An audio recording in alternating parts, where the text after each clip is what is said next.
At the beginning of the movie, we're introduced to our protagonist, In-soo, a young college student with a unique ability. He can see ghosts roaming around him. He constantly wears a mysterious locket that starts to spin whenever a spirit approaches. Unfortunately, because of this supernatural ability, he is often bullied by his classmates, who call him the Ghost Seer. They could do better than that. What about Douche Willis? One day, while on the subway, In-soo's locket goes crazy, telling him there's a ghost nearby. When he looks around, he sees a young girl's ghost among the busy subway crowd. This unsettles In-soo, prompting him to quickly get out of the metro. He then rushes back home and scans the room with his locket. At first, In-soo finds nothing and gets relieved, but then the locket starts spinning and he spots the ghost sitting on his shoulders. Here, it is revealed that the ghosts do not approach In-soo to harm him. In fact, they just want help from him. This particular ghost appears to have been murdered, so she informs him about her corpse's location. She only wants her parents to find some solace. At first, In-soo hesitates, but after a lot of convincing, he contacts the cops and settles the case. Although he helps the ghost with her request, In-soo is tired of his abilities. He simply wants to lead a normal life and make friends. Therefore, he decides to quit school and seek answers in his hometown. He contacts his uncle, Hikaru, and lets him know that he is coming. The latter tries to dissuade him, saying that his studies are important, but In-soo does not listen. Dad, if one more ghost sits on my face, I'm gonna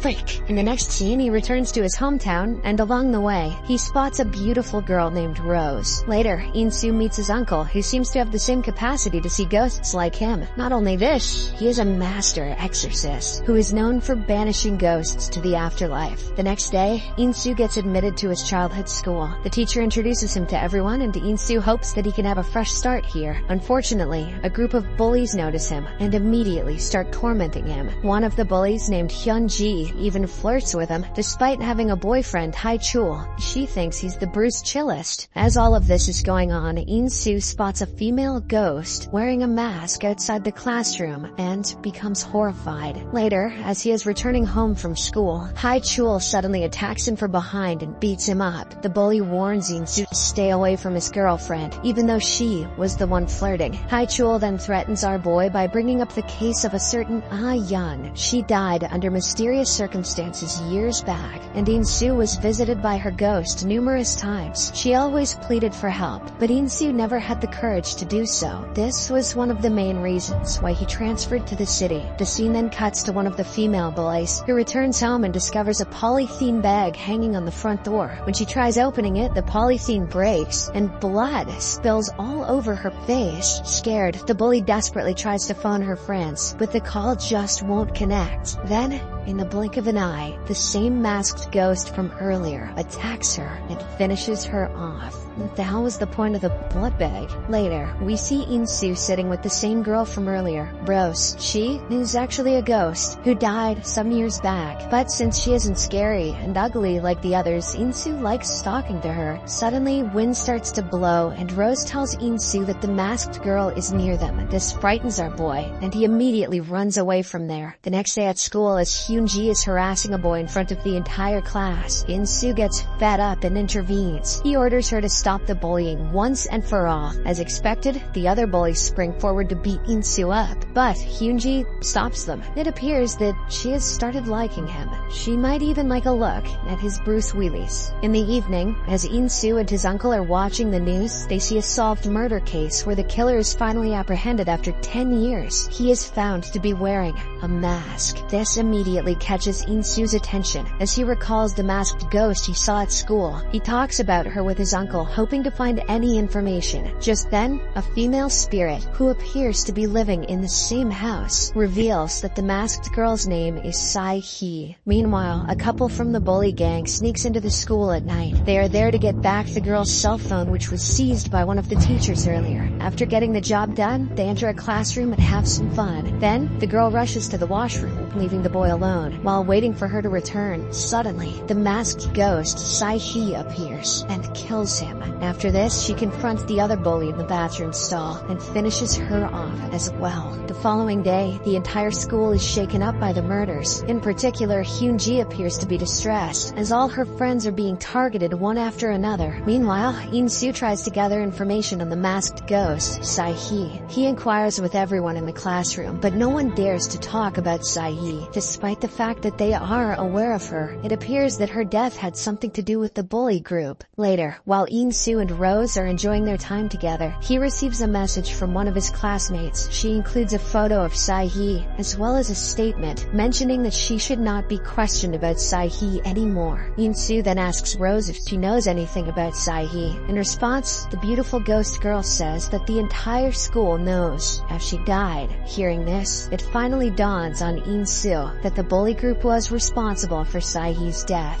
Filled with rage, he attacks Hae-chul from behind, but the bully easily overpowers him and beats him up instead. Nonetheless, In-soo, with a wicked smile on his face, says, "Sae-hee is coming for you all." Later, when the bullies are returning home, Hyunji shows Hae-chul a picture of Sae-hee's father and links it with her friend's murders. She is certain that the old man is killing all the bullies one by one as an act of vengeance. Hae-chul agrees with her assumption, and together they decide to head towards Sae-hee's house and kill her father. Before heading there, though, Hyunji secretly messages In-soo about their plan. In the next scene, In-soo receives the message and informs his uncle about the situation. Even though he despises the bullies, he knows that their lives are in danger. Hence, he decides to stop them before it's too late. Hikaru asks him to be careful and gives him a magical dagger for protection. On the other hand, as Hae-chul and Hyunji enter the house, they're startled by a continuous thumping sound coming from a box. At the same time, they notice some flashy images of the dead girl, Sae-hee. At this point, they realize that In-soo is speaking the truth. Sae-hee has indeed come out for revenge. Terrified, the bullies try to run away, but at the same time, Sae-hee's father mysteriously pops out of the box and finishes off Hae-chul. Seeing her boyfriend die in such a brutal fashion, Hyunji begs for her life. She even apologizes for everything that she did in the past. However, the father doesn't listen to her words and kills her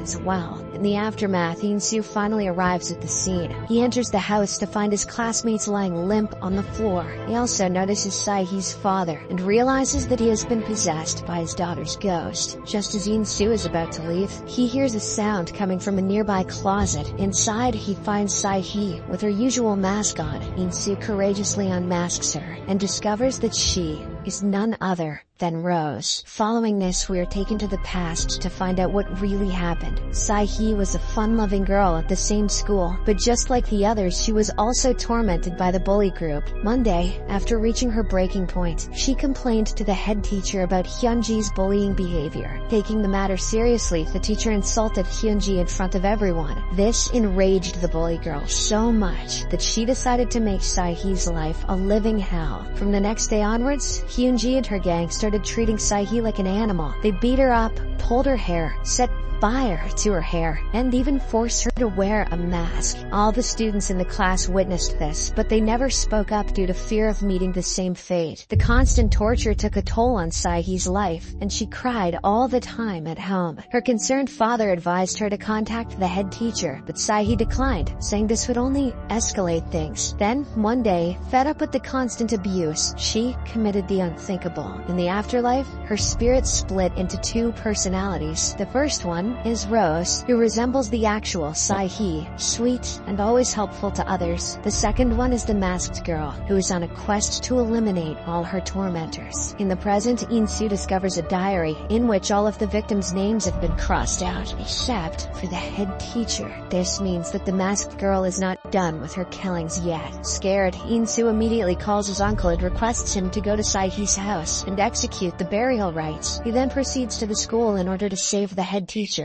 In the next scene, as the head teacher is working alone, she is confronted by Sae-hee's spirit. Shortly after, In-soo arrives at the school, and he immediately inquires about the teacher. However, no one seems to have seen her. Suddenly, the lights go out, and Sae-hee appears in front of them. having possessed the head teacher's body. She then reveals her true masked self and says that since they all turned a blind eye to her when she was being bullied, they all deserve to be punished. In-soo attempts to stop her, but Sae grabs a lighter and throws it on the ground where gasoline was thrown before. At this moment, it appears that all the students are going to be burned to death. But surprisingly, Rose, the alter ego of Sae, catches the lighter before it can hit the ground. The two then have a ghastly conversation where Rose tries to stop her other self from harming the students. However, Sae, who is much more powerful, easily swats away Rose, making her disappear. This split personality demon can handle physical things and it banish itself. Gonna have to nerf that shit in the next patch. On the other hand, Hikaru reaches Sae's house and starts his supernatural procedure. With her spiritual strength, Sae begins to shatter everything in her path. On the other side, In-soo begins checking the magical locket on anyone who could be possessed by Rose. When he discovers the locket spinning around a girl, he tells her to stop everything and provides her with a notebook that he found inside Sae's container. The scene swings back to a flashback, revealing that In-soo and Sae were childhood friends. They appeared to be in love, and In-soo had sketched a picture of her in his notebook. In the present, he apologizes to Rose's spirit for failing to identify her. The distraction proves to be enough, as Hikaru completes his task on the other end. As the poor girl's spirit is finally liberated, the dagger in In-soo's pocket starts to glow. Or is he just happy to see her? Rose pulls it out and immediately stabs herself. Oh damn. After which, we see a flashback of In-soo and Sae's wonderful memories. In the final scene, all of the students are shown mourning at Sae's grave. In-soo is also present with a beautiful sketch of his beloved Rose. Subscribe for more videos like this, turn on notifications, and leave a like to help the channel out. Thank you for watching.